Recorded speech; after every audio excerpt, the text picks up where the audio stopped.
السلام عليكم ورحمة الله وبركاته. الحمد لله وكفى وسلام على عباده الذين اصطفى. أما بعد فأعوذ بالله من الشيطان الرجيم. بسم الله الرحمن الرحيم. يا أيها الذين آمنوا اتقوا الله وكونوا مع الصادقين. صدق الله مولانا العظيم. وقال رسول الله صلى الله تعالى عليه وسلم فيما يرويه عن ربه تبارك وتعالى: هم القوم لا يشقى بهم جليسهم، وفي رواية هم الجلساء لا يشقى جليسهم. وقال رسول الله صلى الله تعالى عليه وسلم: البركة مع أكابركم.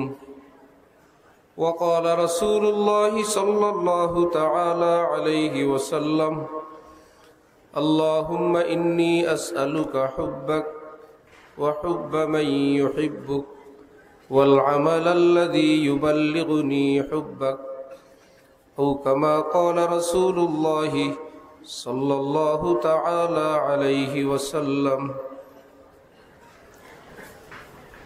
মুআজ্জাজ হাজিরিন, আমি আল্লাহ পাক রব্বুল আলামিনের পবিত্র কালামের অংশ বিশেষ তেলাওয়াত করলাম এবং হযরত রাসূল করিম সাল্লাল্লাহু আলাইহি ওয়াসাল্লামের কয়েকখানা হাদিস শরীফ পাঠ করলাম।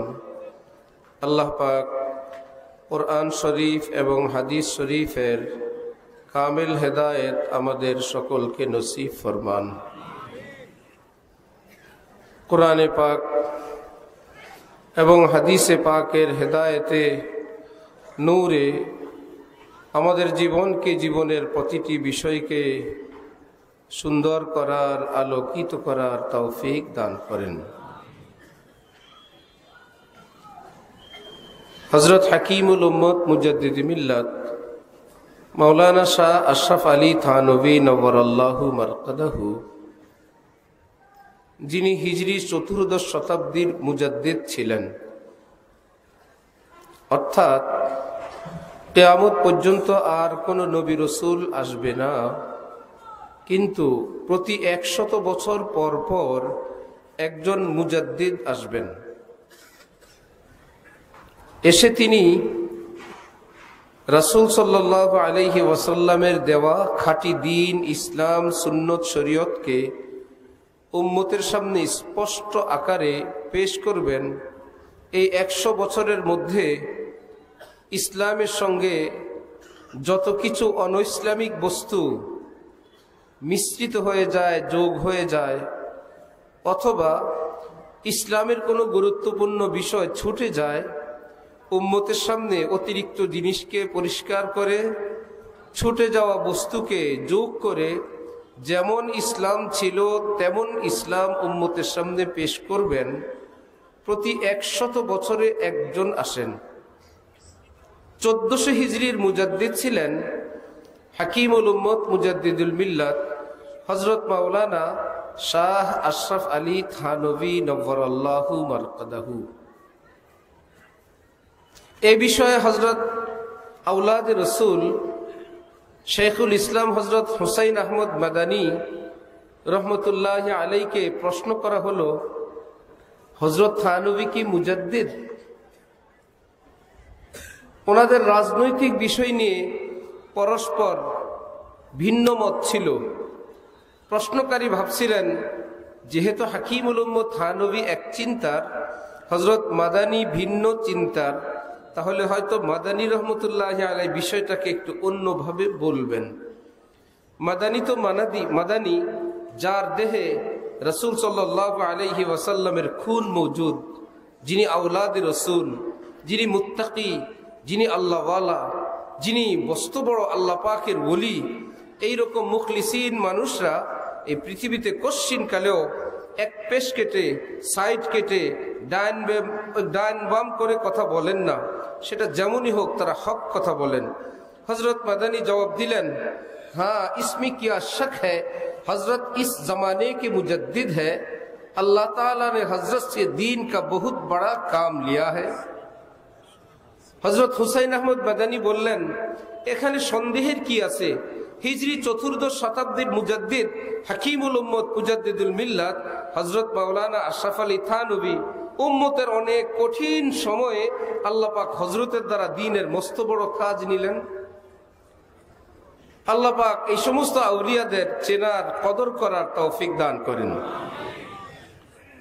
হযরত হাকিমুল উম্মত মুজাদ্দিদুল মিল্লাত মাওলানা আশরাফ আলী থানভী बोलतें, वो जरा सी बात जो हासिल है तसव्वुफ का ये है, যে হক্কানি আল্লাহওয়ালা বুজুর্গানি দিন তাসাউফের কথা বলেন, তাজকিয়ার কথা বলেন, আত্মশুদ্ধির কথা বলেন, সেই লম্বা ওজিফা, মুরাকাবা, অনেক আমল আমি তোমাদেরকে সংক্ষেপে তাসাউফ এবং তাজকিয়া, যেটা কোরআনে পাকে আল্লাহ পাক নবীজিকে ওয়ায়ুযাক্কিহিম বলে আল্লাহ পাক দায়িত্ব দিলেন, হে নবী আপনার কাজ সাহাবায়ে কেরামকে সহি শুদ্ধ কোরআন তেলাওয়াত শিখানো, আপনার কাজ কোরআনের বিশুদ্ধ মাসআলা বুঝানো, আপনার কাজ এদেরকে হিকমত শিখানো, আপনারই কাজ এদের উপরের ইসলাহের পাশাপাশি এদের বাতিনের ইসলাহ, এদের ইসলাহে নফস অর্থাৎ আত্মশুদ্ধি করবেন। ওয়ায়ুযাক্কিহিম, এই কাজও আপনি করবেন। ইউযাক্কির ফাইল রাসূলুল্লাহ, হিম এর দ্বারা উদ্দেশ্য সাহাবাই কেরাম। আপনি সাহাবাই কেরামকে জাহের বাহ্যিক আমলগুলো ইসলাহের সাথে সাথে তাদের বাতেনকেও পরিশুদ্ধ করবেন, এটা আপনার দায়িত্ব। সেই তাজকিয়া পরবর্তীতে এটা তাসাউফের নামে আমাদের ভারতবর্ষ সহ আরব বিশ্বে কেউ ইহসান বলেন, কেউ পীর মুরিদি বলেন, তাসাউফ বলেন। হাকিমুল উম্মত মাওলানা আশরাফ আলী থানভী বলেন, वो जरा सी बात जो हासिल है तसव्वुफ का ये है। আমার ভাইয়েরা, আল্লাহর প্রেম ভালোবাসার এই পথের কথার সার সংক্ষেপ হইল এই, जिस ताअत में सुस्ती महसूस हो, सुस्ती का मुकाबला करके उस ताअत को करे। যেই ইবাদত করতে মনে গাফিলতি আসবে, অলসতা আসবে, মন টানবে না, পিছু টানবে, কষ্ট করে ওই অলসতার মোকাবেলা করে, কষ্ট করে ওই আমলটা করে নেওয়া চেষ্টা করব ইনশাআল্লাহ। আমার শেখ বাংলাদেশের একজন বিখ্যাত আলেম বুজুর্গ হযরত মাওলানা শাহ আব্দুল মতিন বিন হুসাইন সাহেব দামাত বারাকাতুহুম, ওনার কাছে কেউ ইসলাহি পরামর্শ চান, সেই সুবাদে আমরাও শোনার তৌফিক হয়। কেউ বললেন যে হযরত ইবাদত করতে মন চায় না, এমনটা আমাদেরও হয়, মন টানে না, এবং না টানাই আসল। কারণ কোরআন শরীফে আল্লাহ পাক রব্বুল আলামিন বলেন, ফাআলহামাহা ফুজুরাহা ওয়া তাকওয়াহা, আমি মানব জাতির মধ্যে ফুজুর অর্থাৎ গুনাহ করার মতন একটা ক্ষমতা, ওয়া তাকওয়াহা গুনাহ থেকে বেঁচে থাকার একটা ক্ষমতা, দুইটাই আমি দিলাম। গুনাহ করার মতন একটা ক্ষমতা সেটাও কে দিছেন? আল্লাহ।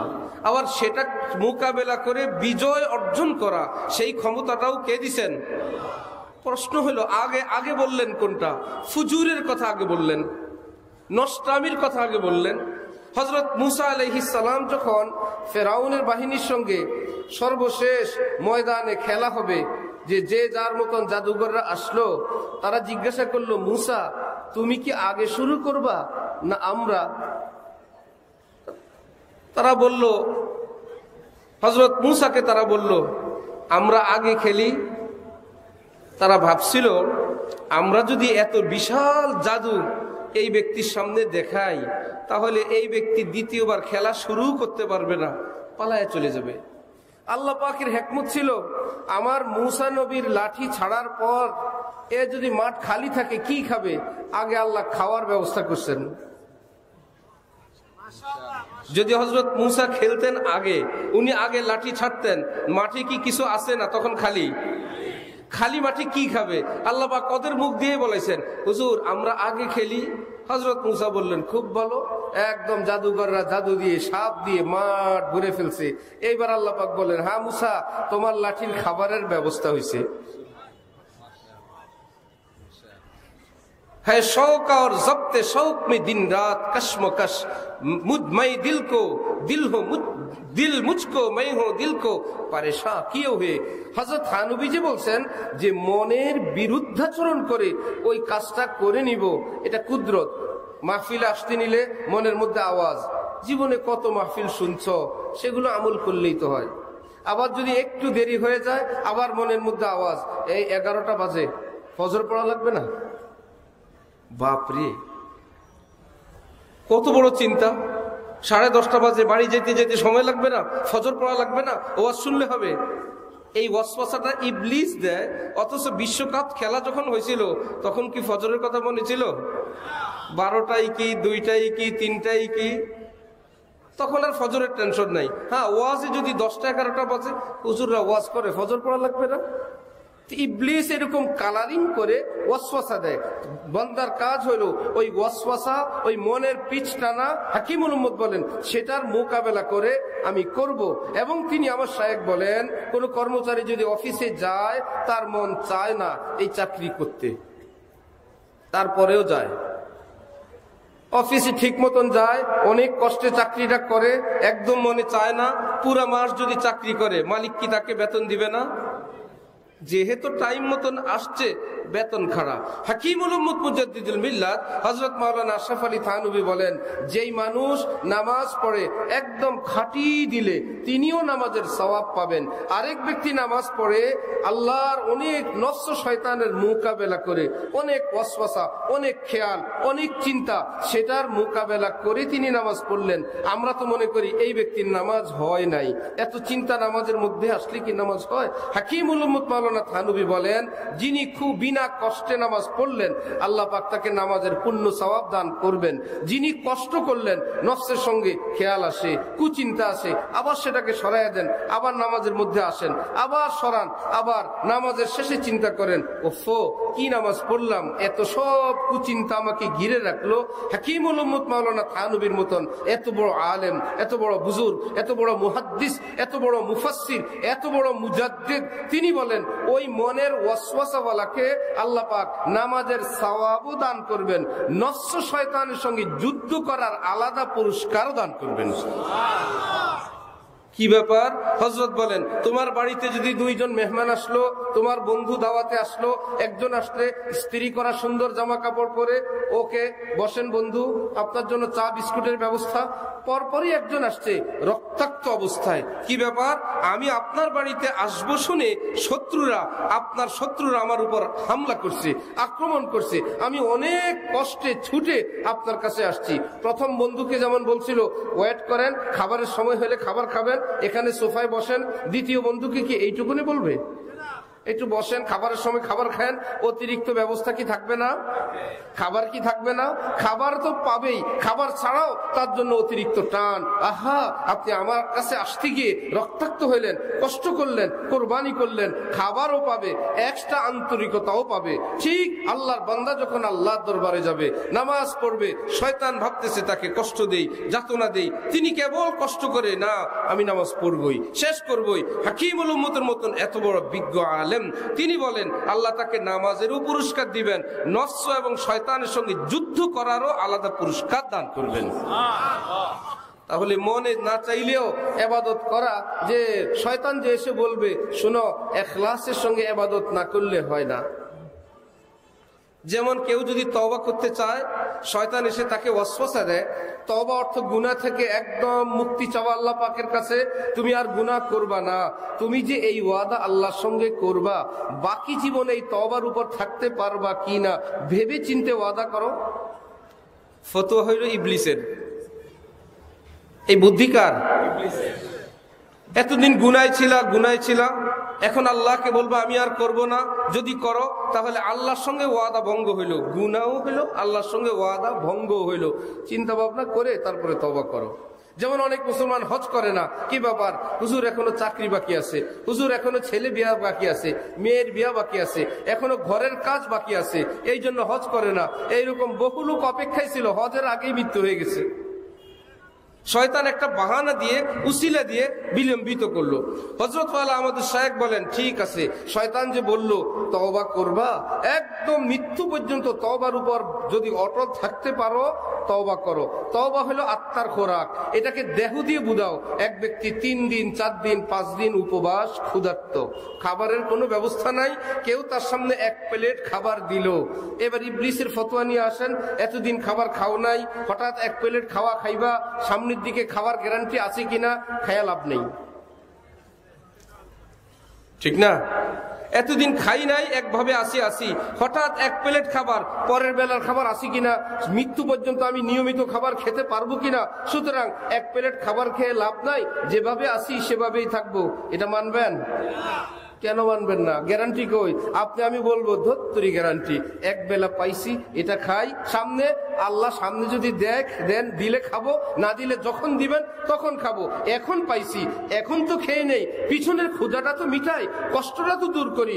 জিক্রে হক আহমদ রেজাই রুহেরা মরহম আহমদ ই দিলে রুহরা। জালালউদ্দিন রুমি রহমতুল্লাহ আলাই মসনবী শরীফে বলেন, হে বন্ধু, তুমি খাবার খাও, এটা পেটের খাবার, তুমি ভোগ বিলাস করো, এটা পেটের। খবরদার, পেটের খোরাক দিয়ে রুহকে বুঝানোর চেষ্টা করো না, দুইটা এক জিনিস না। দেহ এটা মাটির তৈরি, খাদ্য খাবার চিকিৎসা সব মাটি থেকে উৎপাদিত, আর রুহ আসছে আসমান থেকে। রুহ তোমার ভাত খায় না, রুহ তোমার তরকারি খায় না, রুহ তোমার বাড়ি গাড়ি দেখে না। রুহ কি করে? আল্লাহ পাক কোরআনে পাকে বলেন, আলা বিজিক্রিল্লাহি তাতমাইন্নুল কুলুব। রুহ আসমান থেকে আসছে এই ক্ষুধা মিটানোর জন্য, তাকে জিকির দাও, তেলাওয়াত দাও, চোখের পানি দাও, দান সদকা দাও, মুনাজাত দাও। এইটা যদি রুহ পায় তাহলে রুহ তাজা হবে, সুস্থ হবে। তাহলে দেহের খোরাক না পাওয়ার পর যদি আমরা খাই, আত্মার খোরাক তওবা করার সুযোগ পাইলে করবো ইনশাআল্লাহ। সামনেরটার কি হবে, পরেরটা পরে দেখব। সামনেরটার কি হবে, পরেরটা। হযরত থানবী তো থানবী, মুজাদ্দিদ তো মুজাদ্দিদ। তিনি বলেন, আমি তোমাদেরকে আরো সহজে বুঝাই। একজন এশার নামাজ পড়বে, উজু নাই, তাহলে উজু যে করবে এটা কি মৃত্যু পর্যন্তের জন্য করবে? উজু করে আর নিয়ত করে কি কখন জানি ভাঙ্গে,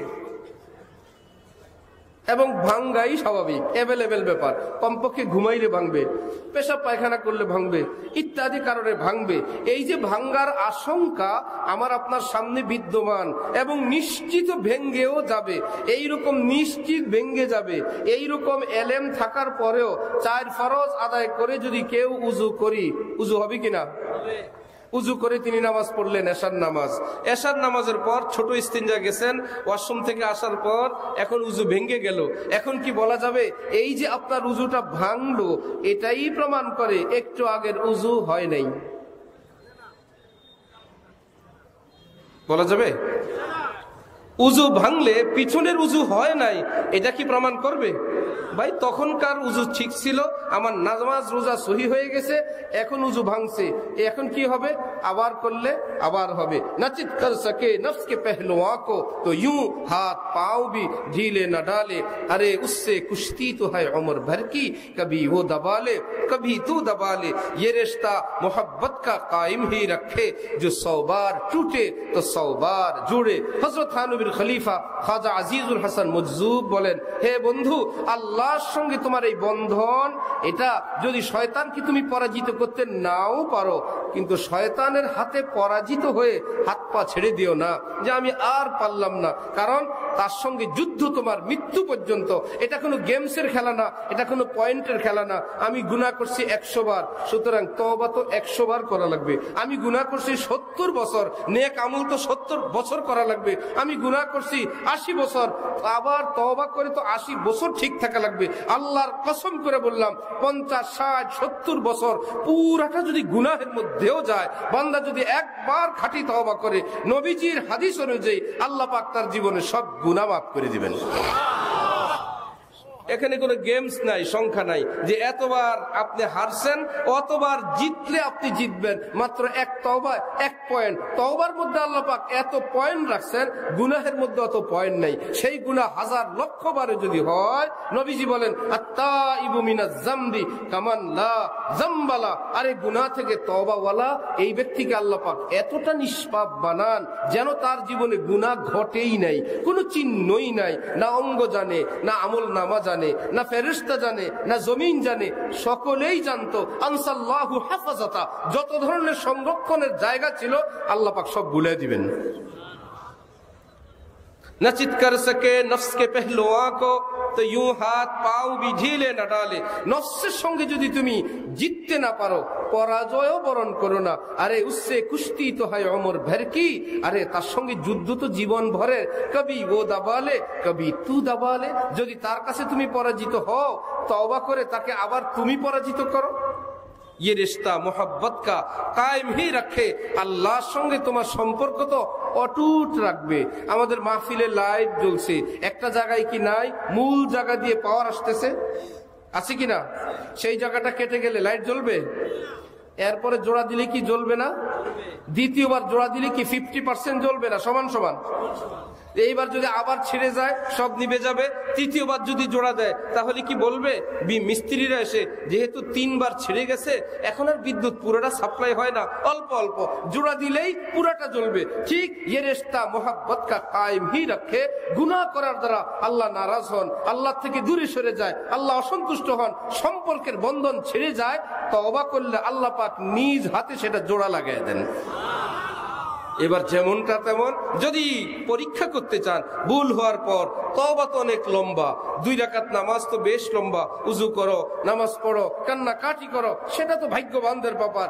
যদি মুখ থেকে এইটুকুনও বলা যায় রব্বিগফির ওয়ারহাম, আল্লাহ আমাকে মাফ করেন, রহম করেন, এইটুকুনও বলা যায়। আস্তাগফিরুল্লাহ বাংলায় যদি বলা যায় আল্লাহ আমাকে মাফ করে দেন, 1000 গুনাহ করার পর এইটুকুন যদি শুধু মুখ থেকে উচ্চারণ করা যায়, আল্লাহর কসম মনের মধ্যে আল্লাহর অসন্তুষ্টির যে অন্ধকার ছেয়ে গেছিল, মনের মধ্যে পাথরের মতন ভারী হয়েছিল, শুধু একবার যদি বলেন আল্লাহ মাফ করে দেন, দেখবেন মন থেকে আল্লাহ পাক ওই পাহাড় উঠে নিয়ে গেছেন। সব বাকি না, সব কবরে গেলে না নগদ টের পাবেন। আপনি বলবেন ওফো, অন্তরটা হালকা হয়ে গেছে। আল্লাহ বলবো, আল্লাহ পাক বলেন তওবা আমি শিখিয়ে দেই, এভাবে বলবা রব্বিগফির ওয়ারহাম, হে আমার পালনেওয়ালা আল্লাহ মাফ করে দেন। আমাদের দেশের কোন অপরাধী যার ফাঁসি কার্যকর হওয়ার মতন অপরাধ নিশ্চিতভাবে প্রমাণিত, একজন খুনি কিলার, সে বিচারপতির কাছে কি চায়? যদি যাবজ্জীবন দেয় সে খুশি না? যারা এই লাইন বুঝেন, যার ফাঁসি হবে সে যদি শুনে বিচারপতি আমাকে দয়া করে যাবজ্জীবন দিছে, মানে 14 বছর, সে মিষ্টি বিতরণ করে আর বলে আলহামদুলিল্লাহ আলহামদুলিল্লাহ, অনেক দয়া করছে। আর আল্লাহ আমাদেরকে শিখান তোর জাহান্নাম ওয়াজিব, 100 বার মৃত্যুদণ্ডের চেয়ে আরো মারাত্মক। তুমি যদি আমাকে বলো রব্বিগফির, আল্লাহ আমাকে মাফ করে দেন, আমি শুধু মাফ করব না, সামনে বলো ওয়ারহাম, আল্লাহ শুধু মাফ করেন না, আমার জন্য আপনি জান্নাতুল ফেরদাউস মঞ্জুর করেন। কি বলে? আসামি আদালতে গিয়া দাঁড়ায় বলে জাহাপানা বিচারপতি সাহেব, আমাকে ফাঁসির আসামি, আমাকে মুক্তি দেন, গুলশানে একটা বাড়ি দেন, একটা হেলিকপ্টার কিনে দেন। কি বলে? উনি ফাঁসির আসামি, ওনাকে মাফ করতে বলে, গুলশানে একটা বাড়ি কিনে দিতে বলে, একখান হেলিকপ্টার দিতে বলে। হাসবে না সবাই? একটা হেলিকপ্টার গুলশানের বাড়ির চেয়েও লক্ষ কোটি নেয়ামতে ভরা। ওয়ারহাম, আল্লাহ নিজে শিখিয়ে দেন আমার কাছে মাপ চাও, মাপ চেয়ে বসে থাকবে না, বলো আয় আল্লাহ মাফও করেন, জান্নাতুল ফিরদাউসও দান করেন, আপনার নৈকট্যও দান করেন, আল্লাহ আপনার হাবিবের মোহাব্বতও দান করেন, দুনিয়ার জীবনের নাজ নেয়ামতও দান করেন, মৃত্যু আপনি আপনার মোহাব্বতওয়ালা দান করেন। আয় আল্লাহ জীবনের পরতে পরতে আমি আপনার রহমত চাই। যে এত কঠিন অপরাধী আল্লাহ তাকে শিখিয়ে দিচ্ছেন আমার কাছে মাপ চাও, দুনিয়া আখিরাতে সব নেয়ামত চাও। এই শিখে দেওয়াই প্রমাণ করে আল্লাহ যে আল্লাহ। এটা কারোর জন্য সম্ভব ছিল না। যদি মুখ খুলে একটু বলা যায় আয় আল্লাহ মাফ করেন, আয় আল্লাহ মাফ করেন, ইনশাআল্লাহ রব্বুল আলামিন এই কান্নাকাটি, এই উচ্চারণকেও কবুল করে নেবেন। তাহলে উজুর সংখ্যা নাই পৃথিবীতে। কেউ বলতে পারবে না আপনার উজু সর্বমোট জীবনে 5000 বার করতে পারবেন এবং ভাঙতে পারবেন। এর অতিরিক্ত উজু যদি আপনি করেন আর হবে না, কারণ আপনি জীবনে বহুত উজু ভাঙছেন। আপনি 10,000 বার, এর বেশি পারবেন না, 1,00,000 বার। উজু হইল দেহের পবিত্রতা, সেটার যেমন সংখ্যা নাই, করলেই হয়, ভাঙলেই ভাঙে, আবার করলে হয়, আবার ভাঙলে আবার হয়, আবার করলে আবার হয়। রব্বুল আলামিন বলে ইন্নাল্লাহা ইউহিব্বুত তাওয়াবিন, আমি আল্লাহ কোরআন শরীফে ঘোষণা দিলাম যারা অসংখ্যবার তওবা করে আমি আল্লাহ তাদেরকে মহব্বত করি, মহব্বত করতে থাকবো। চেষ্টা করবো ইনশাআল্লাহ। তাহলে শয়তান যদি এসে বলে যে এই আজকে তওবা করবা, আগামীকাল কি হবে? আগামীকাল যদি তওবা ভেঙে যায় আমি আবার করব, যদি আবার ভাঙে আবার করব, আবার ভাঙলে আবার করব। কয়বার? পৃথিবীতে কোনো মুফতি নাই, মুহাদ্দিস নাই, শেখুল হাদিস নাই, কোনো আলেম নাই এই সংখ্যা বলার যে এতবার তওবা করার পর আর তওবা করা যায় না। বনি ইসরায়েলের এক লোক 99 জনকে হত্যা করছে। এবার পাগলের মতন ঘুরে এক মৌলবী সাহেবের সঙ্গে দেখা, খুব কড়া মৌলবী। বলল হুজুর আমি তো 99 জনকে হত্যা করলাম, আমি তওবা করতে চাই, আমার তওবা কি কবুল হবে? বলল আপনি তওবা করবেন 99 জনকে হত্যা করার পর? এত বড় সাহস! আপনার কোনো তওবার সুযোগ নেই। ওই খুনি বেচারা এই ফতুয়াওয়ালা হুজুর কেউ খুন করলো। সংখ্যা কত হইল? 100। কিন্তু মনের মধ্যে তওবার প্রেরণা এখনো যায় না, এখনো চিন্তা আমি তওবা করব, আমার এক আল্লাহ আছেন, তিনি হয়তো মাফ করবেন। দেখি তো কি আরেকজন আলেম আল্লাহওয়ালা বুজুর্গ যার কাছে আল্লাহর রহমতের খাজানার খবর আছে, ছোট ডাক্তারের কাছে গেলে রুগীকে মারার পরিকল্পনা। আপনি এখনো বেঁচে আছেন? এই কাগজপত্রগুলো কি আপনার? যে আমার। আপনি এখনো বেঁচে আছেন? রুগী কি বলবো না আমি গতকাল মারা গেছিলাম। আপনি মানে এমন ফুটানি করে যে আপনি আমার কাছে আসছেন, আল্লাহ আপনার দয়া করে ইনশাল্লাহ, আমি তো বিশাল বড় ব্যাপার। কিন্তু ওনার ওই ফুটানির জ্বালায় রুগী লম্বা হয়ে শুয়ে যায়, আমি নাকি একটু পরে মারা যাব। এর চাইতে জটিল রুগী সে যদি বিজ্ঞ কোনো ডাক্তারের কাছে যায়, সে হা হুতাশ করে আমি শেষ, ডাক্তার সাহেব বাঁচান, ডাক্তার সাহেব মরে গেল। ডাক্তার সাহেব বলেন আল্লাহ আল্লাহ করেন, দোয়া করেন, ইনশাল্লাহ এর চাইতে জটিল রুগীও ভালো হয়ে যায়, কোনো টেনশন নাই, আপনি চিকিৎসা করব। ওই ডাক্তারের কথা শুনে কঠিন রুগী সেও সুস্থ হয়ে যায়। আমার ছেলে একজন শরীর ভালো না, ওনার হাত পা ব্যথা, 1-2 ডাক্তারের কাছে নিলাম, ডাক্তার সাহেব ফতোয়া লিখে দিয়েছিলেন বাত জ্বর।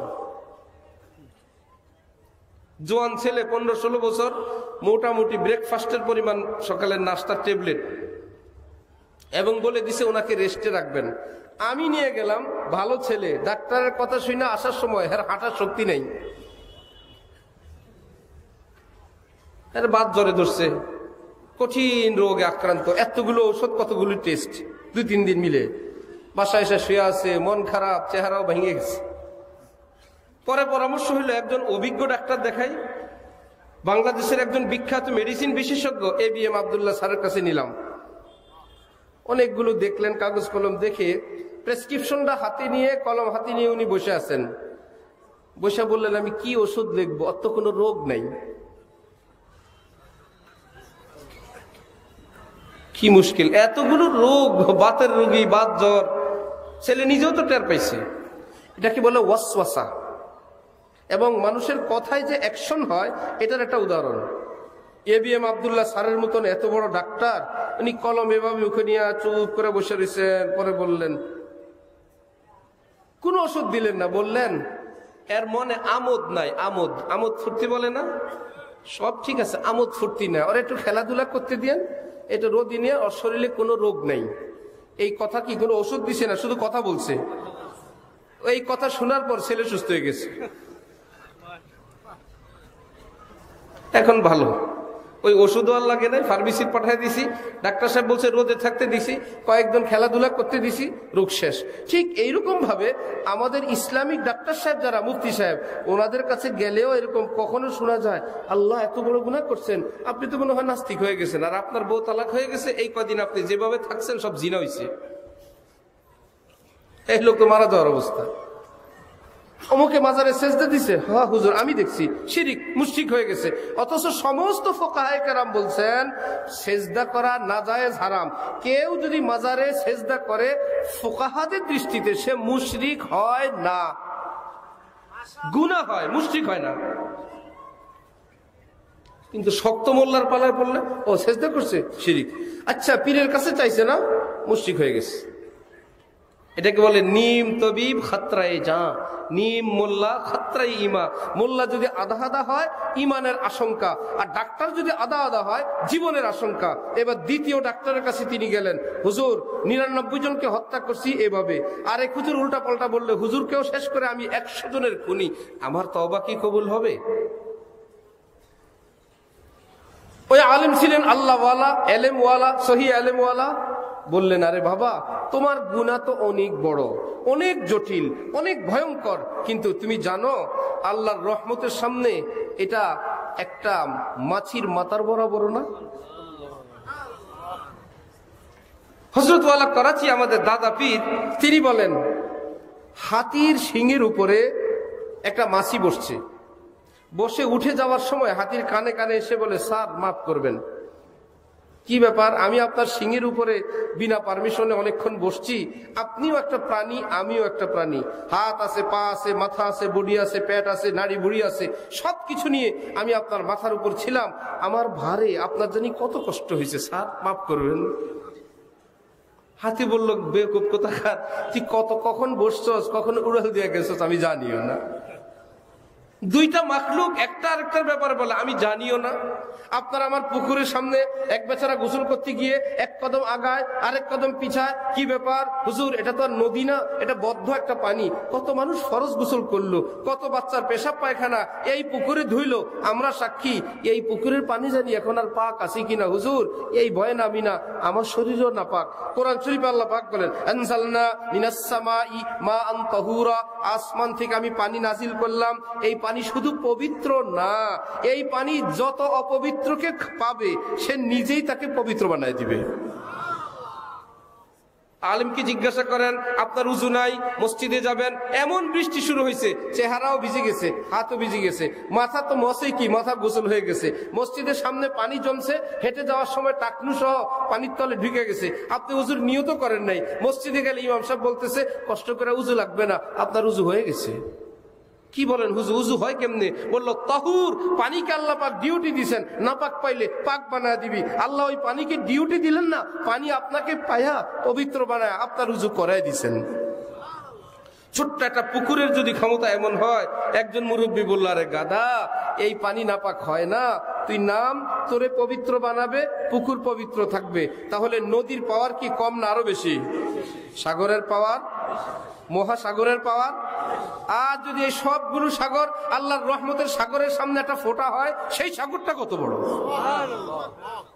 बाज आ हर आंचे हस्ती बाज आ गर काफिरो गब्र बुत परस्ती बाज आ ई दर गए माँ दर गए ना उम्मीदी नीस सद बार अगर तौबा शिकस्ती बाज आ আল্লাহ ডাকতেই থাকেন, ফিরে আয় বান্দা ফিরে আয়, হাজার বার যদি গুনাহ করো এখনো ফিরে আসো, আমি মাফ করব। তওবা ভঙ্গ করে থাকো, আসো মাফ করব। মূর্তি পূজক হও, কাফের হও, মুশরিক হও, ফিরে আসো, আমি আল্লাহ মাফ করব। এই যে আমরা মুখস্থ, আল্লাহ পাক শিরিক মাফ করবেন না, জীবনে সব মাফ করবেন, শিরিক মাফ করবেন না। ইন্নাল্লাহা লা ইয়াগফিরু আন ইউশরাকা বিহি ওয়া ইয়াগফিরু মা দুনা যালিক, সব মাফ করবেন, শিরিক মাফ করবেন না। এটা তো দারুল উলুম, জামিয়া ইসলামিয়া দারুল উলুম, বাংলাদেশের বিখ্যাত একটা মাদ্রাসা, চতুর্দিকে আলেম, স্টেজে প্যান্ডেলে হাজার হাজার আলেম, সমস্ত আলেমদের সামনে আমি কোরআনের ব্যাখ্যা শুনাইতেছি। এই যে আল্লাহ শিরিক মাফ করবেন না, এর অর্থ হলো মুশরিক হয়ে কবরে গেলে মাফ করবে না। জীবদ্দশায় যদি কেউ শিরিকও করে, মূর্তি পূজাও করে, নাস্তিকও হয়, যদি মৃত্যুর লক্ষণ শুরু না হয়, সেও যদি মাফ চায় আল্লাহ তাকেও মাফ করে দিবেন। এটাই ইসলামী সিদ্ধান্ত, এটাই চূড়ান্ত কথা। রব্বুল আলামিন দিন যেমন তেমন। এক সাহাবী দোয়া করেন, আল্লাহুম্মা রহমনা ওয়া মুহাম্মাদান ওয়া লা তারহাম মা'ানা আহাদান, আল্লাহ আমাগরে আর আমাগো নবী মুহাম্মদকে শুধু রহমত দিবেন, আর কাউকে না। নবীজি এসে শুনলেন, কি দোয়া করো? আমাদের জন্য আর আপনাদের জন্য। এই রহমত যেন আর কেউ না পায়, সেই জন্য নবীজি বললেন দোয়াটা একটু বড় সাইজ করো। আল্লাহর রহমত কি তোমার কথায় নাজিল হয়? তিনি রহমান, তিনি রহিম, তিনি কাফিরেরও খালিক, তিনি অমুসলিমেরও খালেক মালিক, তিনি শিয়াল কুকুর ইঁদুর বিড়াল কীট পতঙ্গেরও খালেক, তিনি সকলকে রিজিক দেন, এক পর্যায়ে রহমত সকলেই পান। সুতরাং দোয়া যত বড় করবা তত বেশি কবুল হবে। তওবার কথা বলতেছিলাম, মনে আছে? তাহলে তওবার কোনো সংখ্যা আছে? কোনো সংখ্যা নেই। এখানে দুইটা পার্ট। একটা হলো এই লোক অনেক তওবা করছে আর ভঙ্গ করছে, বিরক্ত হয়ে বলা তুমি বহু তওবা করছো, বহু ভঙ্গ হয়েছে, তোমার আর চান্স দেওয়া হবে না। আরেকটা হলো এই লোকটা অনেক চেষ্টা করছে, এখনো সাকসেস হয় নাই, দয়ার দৃষ্টিতে দেখা। আর এটা হলো বিরক্তির দৃষ্টিতে দেখা। বহু ওয়াদা করছো, বহু বলছো করবা না। শেখুল হাদিস জাকারিয়া সাহেব রহমতুল্লাহি আলাইহি, হযরত ইলিয়াস সাহেব রহমতুল্লাহি আলাইহি এর ভাতিজা, দাওয়াত ও তবলিগের বর্তমান প্রচলিত যে দাওয়াত ও তবলিগ, এই তবলিগের প্রতিষ্ঠাতা হযরত মাওলানা ইলিয়াস সাহেব, ওনার ভাতিজা হযরত শেখুল হাদিস মাওলানা জাকারিয়া সাহেব। চাচা মুরব্বী এই হিসাবে বড়, এলমে তাকওয়া পরহেজগারিতে ভাতিজা বড়। যেমন হযরত আব্বাস রাদিয়াল্লাহু তাআলা আন নবীজির চাচা, কিন্তু উনি তো সাহাবী, ভাতিজা নবীজি কিন্তু তিনি তো নবী। আবার হযরত আব্বাস বয়সে 2-2.5 বছরের বড়, চাচার দিক থেকে বড়, আবার বয়সেও বড়। নবী তো নবী, আবার বয়স কম। একজন হযরত আব্বাসকে জিজ্ঞাসা করলেন, কে বড়, তুমি বড় না তিনি বড়? এইরকম সুযোগ যদি আমরা পাই, নিজের বড়টা বলে দেই না? আপনাদের দোহায় আল্লাহর রহমতে আমি বড়। কত সুন্দর করে অহংকার করে আল্লাহর রহমত বলে। আবার হযরত আব্বাস বললেন, হুয়া আকবার ওয়া আনা আসান্নু। আরে যিনি নবী হন তার চেয়ে বড় কেউ হতে পারে? বয়স দিয়ে কেউ বড় হয়? আমি চাচা হতে পারি, আমার বয়স বেশি হতে পারে, কিন্তু আল্লাহ পাক যাকে নবুয়ত দান করেন তার চাইতে বড় কেউ হতে পারে না। হুয়া আকবার, তিনি বড়, ওয়া আনা আসান্নু, বয়স বেশি আমার। নবীজি একদিন ডাক দিলেন, ইয়া আব্বাস, এ আব্বাস। হাকিমুল উম্মত বলেন এটা হলো ফানার ডাক। হযরত আব্বাসকে চাচাগিরি ছুটাইয়া দিয়েছেন, বয়সগিরি ছুটাইয়া দিয়েছেন। তুমি কিচ্ছু না, তুমি আব্বাস, আমি উস্তাদ, তুমি শিষ্য, এটাই তোমার পরিচয়। মানুষের সামনে বলবা না আমি এমপি সাহেবের চাচা, আমি এমপি সাহেবের ভাই, এই নাম বেছে বেছে ঘুরবা না, তুমি শুধু আব্বাস। একটু পরেই ডাক দিলেন, ইয়া আম্মা রাসূলিল্লাহ, তুমি তো শুধু আব্বাস না, তুমি তো আল্লাহর রাসূলের চাচা। ও সুবহানাল্লাহ। প্রথমটা ফানা, পরেরটা বাঁকা। প্রথমটা দিয়ে মিটাইয়া দিছেন, পরেরটা দিয়ে ইজ্জতের আসনে বসায় দিছেন। হযরত ওয়ালা করাচি আমাদের দাদা সাহেব গেলেন হারদুই হযরত মুহিউসুন্নাহ আবরারুল হক সাহেব রহমতুল্লাহি আলাইহির নিকট। ওনার শেখ বললেন, কোরআন শরীফ শোনাও। করাচির হযরত, যার মুরিদ সারা দুনিয়ায়, নিজের শায়েখের দরবারে গেলে বললেন, কোরআন শরীফ শোনাও। কোরআন শরীফ শুনে টুনে শাহ আবরারুল হক সাহেব বললেন, পাঁচ ভরকা তো হ্যাঁ, আলা দরজে কা নেই। হ্যাঁ, হয়ে যায়, ফরজ পরিমাণ শুদ্ধ হয়ে গেছে, অনেক স্পেশাল তেলাওয়াত হয় নাই। তুমি যেই মানের তেলাওয়াত করলা, আমাদের মাদ্রাসায় মক্তবের বাচ্চারা ওই মানের তেলাওয়াত করে। সুতরাং তুমি যদি চাও মক্তবের বাচ্চাদের সঙ্গে বসে কোরআন শরীফ শুদ্ধ করতে পারো। তুমি যদি বলো আলাদা রুমের মধ্যে স্পেশাল হুজুর রেখে তোমার কোরআন শুদ্ধের ব্যবস্থা আমি করতে পারি। শায়েখ ছোট্ট একটা পরীক্ষা নিলেন, দেখি তো ভিতরে কিছু আছে কিনা। যে আমি এত বড় হুজুর, মক্তবের বাচ্চাদের সঙ্গে পড়বো, একটু আলাদাই পড়ান হযরত। হযরত ওয়ালা করাচি বললেন, আমি যেই ডিভিশন আমি সেখানে যাব, আমি মক্তবের নাম্বার পাইছি, মক্তবের বাচ্চাদের সঙ্গে পড়বো। শায়েখ কাকে বলে? শায়েখ বললেন, যাও মক্তবের বাচ্চাদের সঙ্গে কোরআন শরীফ পড়ো। এই বুড়া মানুষ সারা দুনিয়ায় যার মুরিদ, আল্লাহর কোরআন শুদ্ধ করার জন্য এক আল্লাহ ওয়ালার দরবারে গিয়া সারাদিন মক্তবে কোরআন শরীফ পড়ছেন। সবাই তো দেখে কেবল মসনদটা, সবাই দেখে কেবল পিছনে লুক ঘুরে, সেটা পিছনে কার কি কোরবানি সেটা দেখে না। হযরত আব্দুল কুদ্দুস গঙ্গুহি রহমতুল্লাহি আলাইহি, ওনার এক খলিফার কাছে ওনার নাতি আসছেন। আসলে আমার হযরতের নাতি পাশে বসাইছেন, আর এজাজ একরাম খেদমত এবার হাল পুরসি বলতেছেন, কেন আসলেন? বললেন, আপনি আমার শায়েখ, আমার দাদা থেকে আপনি কত কিছু শিখছেন, সেটা নেওয়ার জন্য, আল্লাহর মোহাব্বত পাওয়ার জন্য। হযরত আব্দুল কুদ্দুস গঙ্গুহির খলিফা বললেন, আমার কাছে আল্লাহর মোহাব্বত শিখতে আসছেন, আবার আমার পাশে বসে আছেন, নামেন। আমি তো ভাবছি আপনি আমার শায়েখের নাতি, সেই হিসাবে এই গদি। আপনি যদি আমার কাছে মুরিদ হইতে আসেন তা আমার গদিতে কেন বসলেন? নামেন, তার মানে চিকিৎসা শুরু। নামেন, ওখানে বসেন। কিছু ওজিফা দিয়ে আস্তা বলে পাঠিয়ে দিচ্ছেন ঘোড়ার ঘরের কাছে। জিকির ওজিফা সুগোল চলতেছে তো চলতেছে। খাদেম যে গোবর পরিষ্কার করে ঘোড়ার, তাকে বলল আজকে ময়লা পরিষ্কার করে আসার সময় ওই জিকির আবাদতরত ওই মুসল্লি সাহেবকে হাঁটু দিয়ে একটু খোঁচা দিও তো কি বলে দেখি। খাদেম বেচারা হালকা আসার সময় খোঁচা দিয়ে আসলে হযরত আব্দুল কুদ্দুস গঙ্গুহির নাতি চোখ উল্টে বলল, না হুয়া গঙ্গু। খোঁচা দেওয়া কারে বলে? আমাদের এলাকা যদি হইতা বুঝাই দিতাম। আর জায়গা নাই, রাস্তা দেখো না, না হুয়া গঙ্গু। বরুরা হইলে বুঝতা। আইসা শায়েখের কাছে বলছেন, হযরত এমন এক চোখ পাকানি দিছে, বললেন ভূত এখনো বাইর হয় নাই। নিজের আমিত্ব বড়ত্ব অহংকারের ভূত এখনো বাইর হয় না, আরো চিকিৎসা চলবে। অনেক দিন চলছে। এইবার বললেন, শুনো, আজকে শুধু হাঁটু দিয়ে খোঁচাই দিবা না, মাথার যত গোবর ময়লা আছে সবগুলো সহ তার উপর পড়বা। দেখি তো কি বলে। এইবার আজকে সব নিয়ে তার মাথার উপর পড়লে আব্দুল কুদ্দুস গঙ্গুহির নাতি উঠে বলতেছেন, আরে আপনি আমার শায়েখের দরবারের খাদেম, আপনার আমার কারণে কষ্ট হয়েছে, আমি বসতেও শিখি নাই। আমি যদি ভালো করে একটু দূরে গিয়ে বসতাম আপনার এত বড় অ্যাক্সিডেন্ট হইতো না। আর গোবর টোবর উঠাইতেছে, তার কাছে মাপ চাইতেছে। ভাই আপনি মাফ করে দিলেন, আপনি আল্লাহর রাস্তায় আমাকে মাফ করে দিয়ে। শায়েখের কাছে এসে বললেন, হযরত আজকে তো চোখ রাঙায় নাই, আজকে তো বরং আমার কাছে মাপ চায়, বরং আমার খেদমত করে। ওফো হযরত আল্লাহর রাস্তে আমাকে মাফ করে দেন, এগুলো বলে। হযরত বললেন, যাও নিয়ে আসো। যেদিন নিয়ে আসলেন ওই দিন রাতে আব্দুল কুদ্দুস গঙ্গুহি সপ্তযুগে বলতেছেন, এ আমার খলিফা, তোকে আল্লাহর মোহাব্বত এত কষ্ট দিয়ে শিখাইছিলাম, আমার নাতির উপর তুমি এত জুলুম করো। ওফো, এইদিকে এটা দেখলেন, ওইদিকে সপ্তযুগে সেটা দেখলেন, দেখে আল্লাহর উপর ভরসা করে খেলাফত দিয়ে দিছেন। ভূত বের হয় না ভাই। হযরত মুসা আলাইহিস সালাম, ইলিয়াস সাহেবের কথা মনে রেখো, ইলিয়াস সাহেব তো আছে এখানে। হযরত মুসা আলাইহিস সালাম শ্বশুর হযরত শুআইব আলাইহিস সালামের ছাগল পালতেন।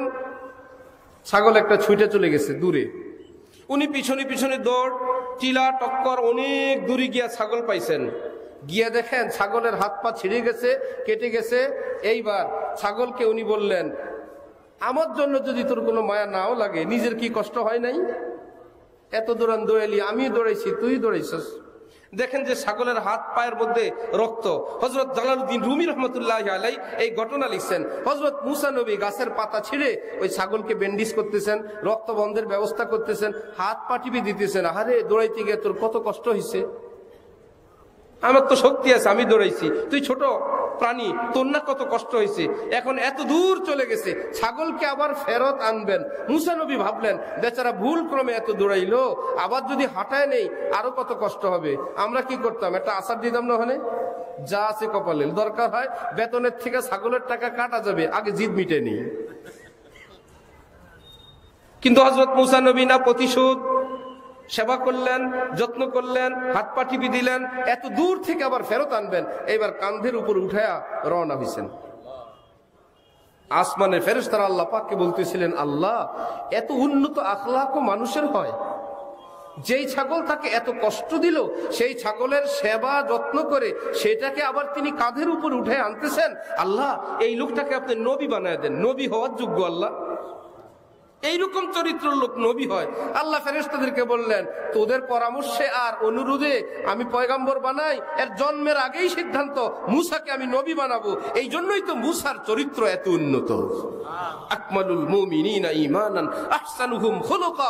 নবীজি বলেন, ঈমান বড় তসবিতে হয় না, পাগড়িতে হয় না, জুব্বায় হয় না, এরশাকাউবিনে হয় না, লম্বা তাহাজ্জুদে ঈমান বোঝা যায় না। হ্যাঁ, আখলাক যদি উন্নত হয়, চরিত্র যদি উন্নত হয়, মানুষের সঙ্গে সদাচার যদি উন্নত হয়, লেনদেন যদি ভালো হয়, নবী বলেন আমি সাক্ষ্য দিব এটা অনেক উন্নত ঈমান বলা। আল্লাহ আমাদেরকে সেই ঈমান অর্জনের তৌফিক দান করেন। হযরত ইলিয়াস সাহেব রহমতুল্লাহি আলাইহি চাচা, মনে আছে? শেখুল হাদিস জাকারিয়া ভাতিজা, বড় আলেমকে ভাতিজা। বললেন, আমরা প্রাথমিক সিদ্ধান্ত নিব, চূড়ান্ত ফয়সালা তুমি করবা। ইলিয়াস সাহেব তার সাথী সঙ্গীদেরকে নিয়ে একটা ফয়সালা করলেন। আমাদের এই দিন দাওয়াত ও তাবলীগের কাজ এখন থেকে যেখানেই যাবে সকলের হাতে কালেমাওয়ালা একটা লাঠি থাকবে, পতাকা থাকবে, সব সাথীদের হাতে লা ইলাহা ইল্লাল্লাহ মুহাম্মাদুর। খুব ফাইন, সবাই বললো হুজুর খুব সুন্দর হবে। 10 জন 20 জনের জামাত হইলে সবার হাতে কালেমার পতাকা, অনেক সুন্দর লাগবে। সবাই বলল করা যায়। ইলিয়াস সাহেব বললেন এটা তো আমাদের খসড়া, চূড়ান্ত অনুমোদন দিবেন ভাতিজা জাকারিয়া, সে বিজ্ঞ আলেম, সে ওকে করলে হবে, নইলে হবে না। চলো হযরতের কাছে যাই। শেখুল হাদিস জাকারিয়া সাহেব রহমতুল্লাহি আলাইহির কাছে আসলে তিনি বললেন ইসলামের দাওয়াতের কাজ বিভিন্ন নামে বিভিন্ন সিস্টেমে এই 1300-1400 বছর পর্যন্ত চালু ছিল, কেউ তো এরকম কালেমার পতাকা হাতি নিয়ে করে নাই। সুতরাং যেটা ইসলামের নাই এইরকম কিছু স্টার্ট দেওয়ার পারমিশনও নাই, যত সুন্দরী হোক। কি ভাইরা, ইসলাম ধর্মে মহিলাদের জন্য আলাদা কোনো মসজিদ আছে? লেডিস মসজিদ? কিন্তু কেউ যদি বলে আমরা এলাকায় যদি একটা মহিলা মসজিদ দেই, পুরুষেরটা এখানে 1 মাইল দূরে মহিলা মসজিদ, অনেক মুসল্লি হবে, আসলে হবে। মা বোনদেরকে বললাম বেপর্দা আসবেন না, পর্দাও করবে, ঘুমটা ছাড়া আসবেন না, ঘুমটাও দিবে। ফায়দা তো অনেক। যেই নামাজ মহিলারা নামাজ পড়তো না, নামাজি হইলো, ঘুমটা দিত না, ঘুমটা দিল। তাহলে হুজুর কিছু পুরুষ মসজিদ কিছু মহিলা মসজিদ বানাইলে ভালো হয়, জায়েজ নাই কেন? নবীর যুগে মহিলাদের জন্য আলাদা মসজিদ ছিল না, সাহাবীর যুগে ছিল না, তাবিঈনের যুগে ছিল না। ফায়দা তুমি যতই দেখো কিয়ামত পর্যন্ত সেটাকে জায়েজ করার ব্যবস্থা নেই। তাহলে আমার আপনার দেখা কি ফায়দা না আল্লাহর হুকুম? অনেক মহিলা আছে চেহারায় সাজুগুজু করছে বলে নামাজ পড়ে না, উজু করলে তার চেহারাটা সাজুগুজু নষ্ট হয়ে যাবে। আপনি যদি বলেন তোমার জন্য অজুর 3 ফরজ, বাকি 3টা আদায় করো, একদম না পড়ার চেয়ে পড়া ভালো। মোটে একটা ফরজ আদায় করলে না, মোটামুটি 3টা ফরজ আদায় করো। পারমিশন আছে? বলতে হবে পড়লে 4 ফরজ আদায় করে, না পড়লে নাই। কি ব্যাপার, কি ব্যাপার? আল্লাহ রসুল যেভাবে দিন দিয়ে গেছেন সেটাই ব্যাপার, এখানে হাত দেওয়ার পারমিশন পৃথিবীর কারো নাই। যদি শেখুল হাদিস জাকারিয়া সাহেব ওই দিন পারমিশন দিতেন কালিমার পতাকা হাতে থাকুক, তাহলে লোক কি এই 4 জন মারা যেত না আরো অনেক? সবার হাতে লাঠি না, সব বাহিনীর হাতে লাঠি থাকতো না? এই লাঠি কালেমা বাদ দিয়া অন্য কাজে ব্যবহার হয়ে যেত। আল্লাহ ওয়ালারা আল্লাহ ওয়ালা হন। হযরত জাকারিয়া সাহেব যেটা বলতেছিলাম, ওনার একজন কর্মচারী এসেই বলেন হযরত গলতি হো গই, মুআফ ফরমা দিজিয়ে। হযরত ভুল হয়ে গেছে, আমাকে মাফ করে দেন। ঠিক है মুআফ है। আবার বলে হযরত গলতি হো গই, মুআফ ফরমা দিজিয়ে। একদিন হঠাৎ বলে বসলেন কিতনা ভুগতু, কত সহ্য করব তোকে? হযরত ইলিয়াস সাহেব মুরব্বী, পাশের রুমে চাচা, উনি শুনলেন জাকারিয়া তার কর্মচারীকে বলতেছিলেন তোরে কত সহ্য করব, কত মাফ করবো রে ভাই। উনি এসে কানে কানে জাকারিয়া সাহেবকে বললেন জিতনা ওয়াহা ভুগতওয়ানা হ্যাঁ উতনা ভুগত, যেই পরিমাণ আল্লাহর কাছে ক্ষমা পেতে চাও ওই পরিমাণ ক্ষমা করে দাও। তুমি কি চাও আল্লাহ তোমাকে বলুক তোরে কত মাফ করব? না, আমি তো চাই যতবার ভুল করি আল্লাহ আমাকে মাফ করুক, যত বড় গুনাহ করি আল্লাহ আমাকে মাফ করুক। তিনি বলেন ইরহামু মান ফিল আরদ ইয়ারহামুকুম মান ফিস সামা, জমিন ওয়ালাদের উপর রহম করো, আসমান ওয়ালা তোমার উপর রহম করেন। জমিন ওয়ালাদেরকে মাফ করো, আসমান ওয়ালাও তোমাকে মাফ করবেন। তাহলে 2 কথা, ইবাদতের মধ্যে মন না টানলে, কষ্ট করে ইবাদত করলে সওয়াব হবে তো ইনশাআল্লাহ। অনেকে দান করতে চায় না, যে দান করব হুজুর, মন চাইলে ইখলাসের সঙ্গে না দান করা উচিত, আমার তো মনে চায় না, এই দান করলে কবুল হবে কিনা? আমার শায়েখ বলেন দানের সওয়াব হবে, মনে শয়তানের বিরোধিতারও সওয়াব হবে। দানের সওয়াব হবে, মনে চায় নাই, মনের বিরোধিতা করে দেওয়ার কারণে কি সওয়াব সমান হবে না বেশি হবে? 1 নম্বর আমল। 2 নম্বর আমল হযরত নবী বলেন দ্বীনি কাজ করার জন্য মন চায় উল্টা দিকে, আমলটা না করি। আর গুনাহের কাজ করার জন্য কি প্রথম মনে কি না চায় না, মন চায়, অটোমেটিক মনটা সেদিক ধাবিত হবে, গুনাহের দিকে আকৃষ্ট হবে। হযরত থানবী বলেন আর জিস মাসিয়াত কা দিল মে তাকাজা महसूस हो, যেই গুনাহের প্রতি দিলের মধ্যে আকর্ষণ অনুভব হয়, ওই আকর্ষণ ওই মনের চিন্তার মোকাবেলা করে। এই কে ছবি তোলে নাকি? আর যে গুনাহের জন্য দিল আকৃষ্ট হয়, মনের টান মাহসুস হয়, অনুভব হয়, হযরত নবী বলেন কষ্ট করে ওই গুনাহটা থেকে বেঁচে থাকো। যেমন রোজার দিন শেষ বেলায় ইফতার সামনে খেতে মন চায় কিনা? আপনাদের নাও চাইতে পারে, আমার চায়। পানি খেতে মন চায় না? ইফতার খেতে মন চায় না? বাজারে কি ইফতার নাই? কিনা নিয়ে রুমের মধ্যে গোপনে খাওয়ার ব্যবস্থা নাই? নাকি আমি রাগ করছি, কষ্ট করে রোজা রাখছি, এত খাবার সাথে কেন? আমি কি করব? যেমন অনেকে বলেন আমি তো চাই গুনাহ করব না, এত রাস্তাঘাটে মহিলা, আমি কি করব? আমি কি করব? রোজার দিনই তো ইফতারি আছে, আপনি কি করবেন? কষ্ট করে বাঁচেন। গুনাহ করার পারমিশন নাই, সুযোগ আছে। ইফতারি আছে, রুম বন্ধ করে খাইতে পারেন, বাথরুমের ভিতরে খুচিত করে নিয়ে খাইতে পারেন। বলে না, जो करता है तू छुप के अहले जहां से, कोई देखता है तुझे आसमां से। আমি যাই করি না করি আমার আল্লাহ তো দেখবেন। কষ্ট করে কিছু না খেলে হাজারবার মন যদি চায়ও সন্ধ্যা পর্যন্ত রোজা রাখলে আল্লাহ পাক বান্দাকে রোজার পূর্ণ পুরস্কার দান করবেন। সেটা কি শুধু রোজায় না, সব ক্ষেত্রে। হযরত ওয়ালা করাচি আমাদের দাদা সাহেব বলেন হিম্মত করা লাগে, কষ্ট করা লাগে, মনের বিরোধিতা করা লাগে।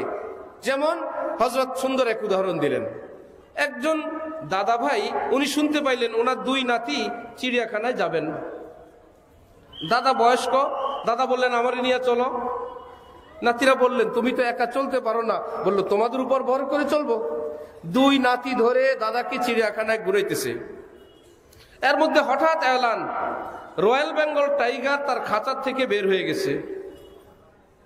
তাড়াহুড়ার মধ্যে নাতিরা দেখে দাদা নাই। কি ব্যাপার, দাদা কই? আরে দাদা খোঁজার টাইম নাই, আমরা বের হও। তারা দৌড়াদৌড়ি করে বের হয়ে দেখে 100 গজ দূরে দাদা দাঁড়ায় আছে। দাদা কি জিজ্ঞাসা করা হলো আপনি কিভাবে আসলেন?